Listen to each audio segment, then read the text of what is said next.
привет десең. Жалпы достар, тағы да бір бөлісе кететін инсайт сіздермен өмірдегі. Көп жағдайда біздер эмоция сезіну үшін көп нәрсеге барамыз да.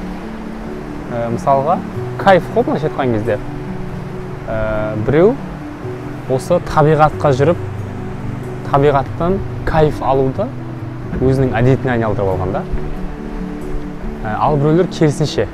Мысалы, құмар ойын болсын, или болмаса казино, карта деген сияқты. Біреулер сондай нәрселерден кайф алып, соны әдетіне айналдырып алған да. Жалпы адамдар ақпарат арқылы әдеттің құлы да адамдар. Не нәрсені әдетке айналдырады, соның құлы болады. Мысалға, анау құмар ойында неше түрі бар ғой?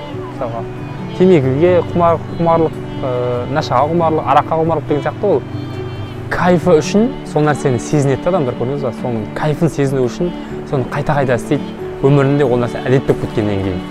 Тура сол сияқты жақсылықты да, жақсы нәрсені де әдетке айналдыруға болады. Мысалға, таңда тұрып, салқын суға түсу. Егер сізге әдет болып кетсе, одан сіз кайф аласыз өзіңіз. Жүгіру, кітап оқу деген сияқты кез келген нәрсені, жақсылықты да, жамандықты да әдетке айналдыруға болады. Жамандықты әдетке айналдыру арқылы сіз артқа қарай кете бересіз, өміріңіздің тоз-тоз шығады. Ал жақсылықты әдетке айналдыру арқылы алға қарай кете бересіз. Өміріңіз гүлдене береді. Көрдіңіз бе? Бір нәрсе, бірақ беретін результаттары мен нәтижелері әртүрлі болады да, көрдіңіз бе? Сіз сол моментте сіз жақсылықтың да қадірін білмеуіңіз мүмкін, жамандықтың да зиян екенін білмеуіңіз мүмкін жасап жатқан кезде. Бірақ өмірдегі үлкен нәтижелермен ақырындап келе береді да, сіздің артқа қарай кетуіңізбен. Сондықтан да барынша дұрыс нәрсені.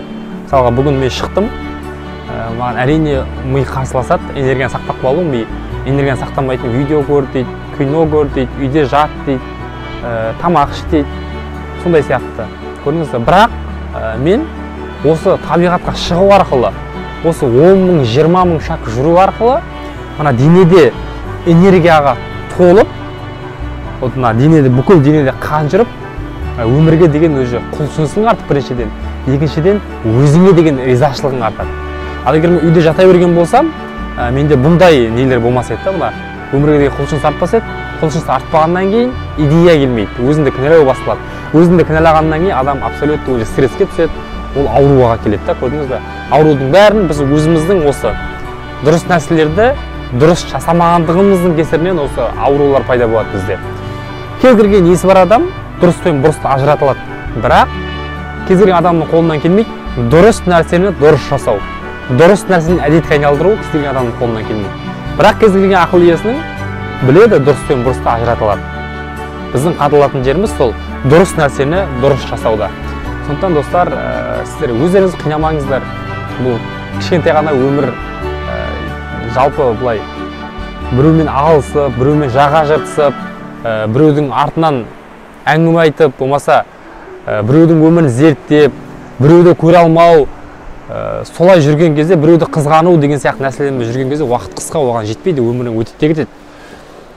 Бір күні уақытың келіп қамшының сабындай өмір бітеді де қалады. Сол үшін де аз ғұмырда барынша көп қуанып, көп күлетіндей әрекет жасауға тырысу керек.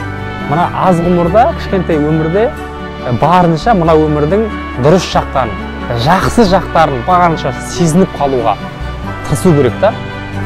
Табиғатты көр, далаға шық, өзіңмен айналыс, ішкі жан дүниеңе үңіл, мен кіммін,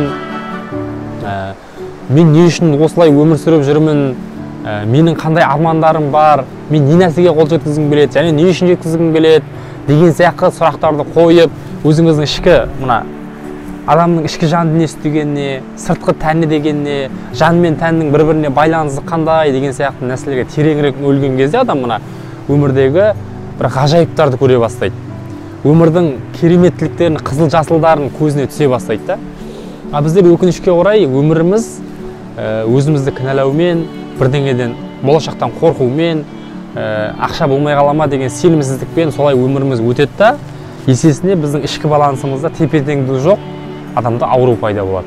Адамда біреулерге ренжу пайда болады, біреулерге бірдеңені дәлелдеу пайда болады, қорқыныштар пайда болады өзінен өзі болашақтан. Болашақтан қатты қорқып қажет емес негізі. Қорқынға қос көрінеді дейді қазақ. Қорыққан сайын сіздің алдыңыздан сондай қорқыныштарыңызды тудыратын нәтижелер жолығып отырады.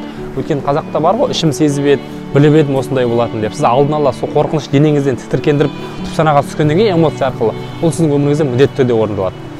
Есесіне жақсылық та солай. Сіз жақсылықты сезініп, керісінше кайф алып мына өмірден ләззатын сезініп, әр сәтін ести білсеңіз, сондай нәтижелер алдыңыздан жолығады.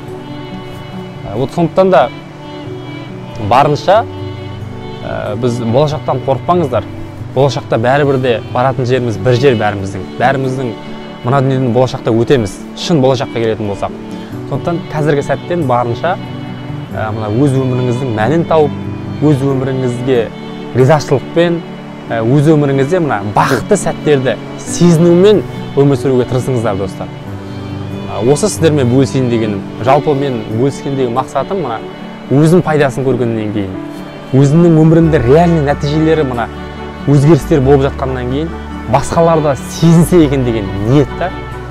Болмаса мен өз кайфым өзімде, өзім демалып, өзім табиғатты аралап, былай жүре беруге болады, шетелге шығып, ананы көріп, мынаны, бірақ барлық адамның қолынан келетін түсінгеннен кейін, мен де бір күні қойшы болып, қой ауылда жүріп, сондай эмоцияларда жүріп, қазір осындай дәрежеге шыққаннан кейін, қанша адам сондай неде жүргеннен кейін, қоғамда көргеннен кейін, кішкене болса да, бір адамның болса да өмірін өзгертуге септігіміз тисе деген, жақсылыққа қарай, жақсы бағытқа қарай өзгертсек деген ниет. Сондықтан да осы ниетімді дұрыс қабыл алыңыздар. Сіздермен бірге болған мен, Қарасақал Жақсылықұлы. Видео ұнап жатса, осы примерно осы адамдарға керек-ау деген ниетіңіз болатын болса, басқаларға да пайдасы тисін деген титімдей ниетіңіз болатын болса, бөлісіп қойыңыздар, проблема жоқ. Қоғамның, айналаңыздың жақсы болғаны сізге де, бізге де жақсы. Осымен, тамам, пока-пока.